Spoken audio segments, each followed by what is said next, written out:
Bonjour frères et sœurs, bienvenue de nouveau chez moi, de la même vieille étude de Ruth. Et dis-moi, aimez-vous ça, les films de drame légal? Tu sais, où est-ce qu'il y a des avocats, puis sont en cours, puis t'as le jury et tout?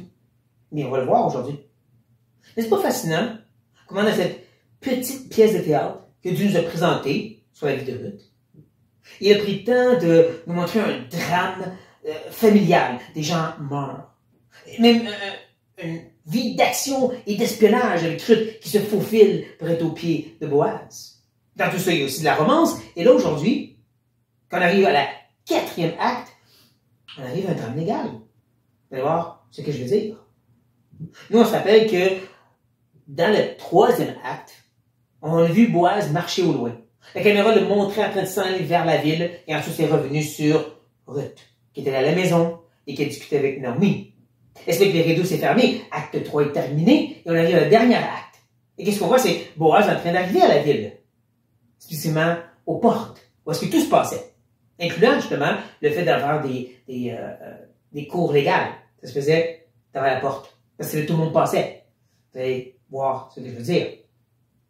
Et bien sûr, on doit se rappeler, c'est tout à propos de la rédemption des nations spécifiquement centrées sur la personne de Ruth, un peu comme un Abraham qui était païenne et qui est maintenant en train de devenir croyante en Yahweh. Et la question qui se pose toujours, c'est qu'est-ce qui est important dans ce monde? Bien, on va le découvrir en regardant cette dernière acte qui commence au verset 1. Boaz monta à la porte et s'y arrêta. Alors voici celui qui avait droit de rachat, et dont Boaz avait parlé, vint à passer. Boaz lui dit, approche, reste ici, toi, un tel. Et il s'approcha et s'arrêta. Tout de suite en partant, nous voyons comment le verset commence et termine avec de l'action, des verbes. Mais un verbe d'action, un verbe aussi passif. Ça, c'est intéressant. Boaz, il monte, et ensuite arrête, il s'assit, pour être exact. Ensuite, il invite le monsieur à venir, il vient, et il s'assoit. Rappelez-vous comment, justement, le chapitre 3 s'est déroulé. Ruth a agi, est allée vers Boaz, comme Naomi lui a dit. Elle lui a fait sa demande. Et ensuite, elle retourne à la maison, et elle, qu'est-ce que Naomi lui dit? Attends. Reste ici. Dans le sens, assis-toi, puis laisse Dieu agir. N'est-ce pas fascinant que ce 4e acte commence avec l'idée d'agir et d'attendre ensuite? D'attendre, bien sûr, dans un sens, après Dieu. Et on voit déjà Dieu agir. Il dit, or voici. Le narrateur nous montre quelque chose de providentiel va arriver. Et il ajoute comment il vint à passer, ce monsieur. Comme tout bonnement, ou comme par la main de Dieu. Et ne manquez pas à quel point cet homme ne va pas être nommé. Le narrateur fait tout ce qu'il peut pour pas nommer ce monsieur. C'est celui qui a droit de rachat, que Boaz a nommé. Mais quand Boaz l'appelle, il dit simplement, toi, un tel. C'est particulier, n'est-ce pas? Un effort si ardu pour pas nommer cette personne. Boaz connaît sûrement son nom. Mais ce narrateur, par la direction de l'esprit, dit, il ne faut pas le nommer. On va voir, au fur et à mesure qu'on avance, jamais son nom ressort. Il est cette personne que Dieu a utilisée dans sa providence. Mais il n'est pas important. On peut presque se poser la question, pourquoi que lui n'est pas nommé? Et Boaz est si prédominant. Eh bien, on continue à avancer pour le découvrir ensemble. Boaz prit alors 10 hommes parmi les anciens de la ville. Il dit, asseyez-vous ici.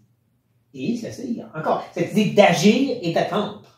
Tout ça sur la parole de Boaz, un peu comme quand Dieu proclame et les choses arrivent. Rappelez-vous, Boaz est un peu comme le type de Dieu qui fait grâce à cette païenne Ruth, un peu comme Dieu qui a fait grâce à Abraham. Il proclame, les gens agissent, ils viennent, ils s'assoient, ils s'attendent. Et c'est des 10 hommes, c'est un peu comme de nos jours avec les 12 hommes ou femmes du jury. Nous, on a dit que c'est 12, oui, dans le temps, une dizaine équivalait une sorte de perfection pour dire, il y a assez de témoins. Et donc, il veut établir une cour légale, comme j'ai mentionné. Et là, donc, un peu comme un avocat de la défense, ou un avocat ici du gouvernement, je ne sais pas trop ça, mais comme un avocat, il va parler, sortir ses arguments.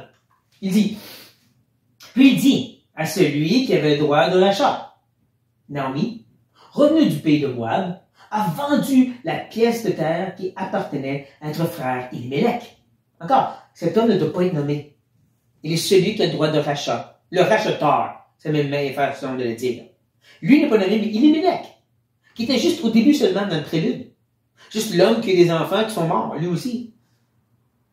Mais lui, il est nommé. Mais pas cet homme qui avait droit de rachat. Non, mais c'est pas lui qui est important. Naomi est revenue du pays, Boaz proclame. Le mot revenu, c'est le même qu'on a vu à maintes et maintes fois dans le chapitre 1. Retourne.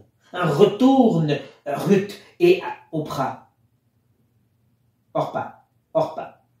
Retourner. Et il dit de repentance, de revenir à leurs idolâtries ou de venir vers le Seigneur.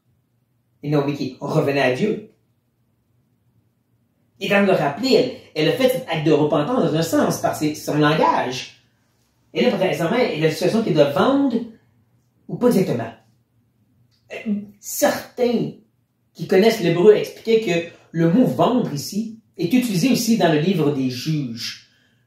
Que Dieu a vendu son peuple aux mains des nations. On comprend que c'est pas lui qui a fait une transaction, c'est lui qui les a livrés, il les a donnés. Parce que justement, c'est fort probable que M. Elimelech, pour pouvoir avoir de l'argent et s'en aller à Moab, devait vendre son terrain. Et là, maintenant que Naomi revient, elle peut le ravoir, mais elle ne peut pas vraiment l'acheter. Elle n'est pas un homme. Il est encore tellement dans sa famille à elle parce qu'elle est femme d'Elimelech, mais elle ne peut rien faire avec. Donc, c'est pour ça qu'il y a un sens de... Elle a ce terrain. Elle l'offre à qui le veut pour pouvoir garder en vie le nom d'Elimelech, dans un sens. Donc, venir racheter Naomi, beaucoup plus que le terrain, c'est ça l'idée. Vient à son secours. Boaz continue son grand discours. J'ai cru devoir t'en informer et te dire, acquiers-la en présence des habitants et en présence des anciens de mon peuple. Si tu veux racheter, rachète. Mais si tu ne veux pas, déclare-le-moi, afin que je le sache. Car il n'y a point personne avant toi qui ait le droit de rachat, et je l'ai après toi. Il répondit, je rachèterai. Vous voyez vraiment comment ça semble une grosse argumentation bien détaillée de la part de Boaz. Il couvre toutes les bases. Voici comment ça marche. Tu as le droit de rachat. Après toi, c'est moi. Moi, je retourne après toi. Tu prends la première décision. Il rend ça très clair, très détaillé, comme un avocat. Mais ne manquez pas qu'il y a pas qui répète cette idée d'acheter, de racheter. Hein, ça revient encore et encore dans le langage, même au point que le monsieur répond, je rachète. C'est la seule chose qu'il dit. Tout en coup de rachat, mais on comprend, nous, c'est rachat d'un âme ici. Est-ce que lui va comprendre? Il lui dit justement, tu as ce droit-là, et je te l'informe, je t'ouvre les oreilles, et le mot ici, on peut voir dans les psaumes, des fois, cette idée de débouche mes oreilles, c'est ça l'idée. Je vais t'informer de cette situation que tu ne connais peut-être pas. Et ça, je le fais, ne manquez pas, les anciens de mon peuple, il dit. Pourquoi il dit pas de notre peuple? C'est un peu comme si c'était en train de carrément d'exclure ce monsieur, pour dire, il va être rejeté d'Israël dans un sens, pas littéralement. Mais le fait qu'il dit mon peuple, et pas notre peuple, c'est particulier. Donc, tu as la possibilité de racheter Naomi, de racheter cette femme, racheter, comment voir, pas juste elle. Et lui, tout bonnement, et un peu peut-être sans trop comprendre, dit oui, je rachète. Mais Boaz n'a pas fini. C'est possible qu'à ce point-ci, Ruth a un peu son cœur en train de briser si elle entend ceci, elle dit ah non, je le prie avec lui. Mais, comme je dis, Boaz n'a pas terminé son argument. Il ajoute, Boaz dit, le jour où tu acquéras le champ de la main de Naomi, tu l'acquéras en même temps de Ruth, la Moabite, femme du défunt, pour relever le nom du défunt dans son héritage. Encore l'idée d'acheter, mais d'acheter des gens, racheter des âmes. Dans un sens, comme il dit, c'est Ruth, tu rachètes, et même la postérité d'un des fils d'Elimelech. Il faut comprendre que ce que Boaz dit, c'est pas complètement vrai. Il y avait deux parties de la loi, deux lois, si vous voulez, qui est devant nous présentement. Tu as la loi où est-ce que si quelqu'un avait un champ, il ne pouvait pas l'acheter, il ne pouvait pas le racheter, comme disons une femme. Mais toi, en tant que frère ou oncle, proche, famille proche, tu devrais la secourir et racheter le champ. Ça, c'est une partie de la loi, c'est une loi. L'idée maintenant de prendre la femme de quelqu'un qui est mort, ça, c'est seulement entre les frères. Pas les oncles ou les les cousins ou quoi que ce soit. C'est vraiment le frère était obligé de prendre la femme de ton frère et de faire une postérité avec. Ce que Boaz dit, c'est pas complètement vrai. C'est l'expression de son cœur. Lui, il veut racheter Ruth et donner une postérité à cette femme. Mais techniquement, ce monsieur rachat n'est pas obligé. Boaz sort un argument qui n'est pas complètement je pourrais dire, légal sur la loi mosaïque. Il parle de son cœur. Il veut comprendre, c'est bien plus que juste avoir un chien, c'est mon ami. C'est un homme qui est important.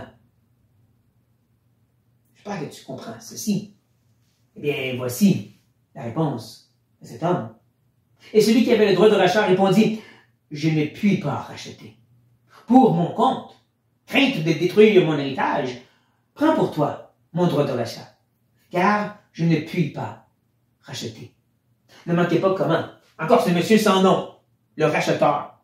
Répète, comme au verset 1, répète la même idée. Je ne peux pas racheter, je ne peux pas racheter. Un peu comme on l'a vu au début, Boaz en action et en arrêt, et ensuite action-arrêt. Ici, on voit cette section où est-ce qu'on est, cette introduction se termine avec cet homme qui dit « Je ne peux pas, je ne peux pas. » Et la raison? Je détruis mon héritage. Quel héritage terrestre? Si je prends le champ et Ruth comme femme, et lorsqu'elle va avoir un fils, c'est le fils qui va hériter de ceci, et ça au nom de son ex-mari. Parce que c'est comme ça que la mosaïque fonctionnait. Vous voyez, je perds cette partie-là. Ça ne donne rien.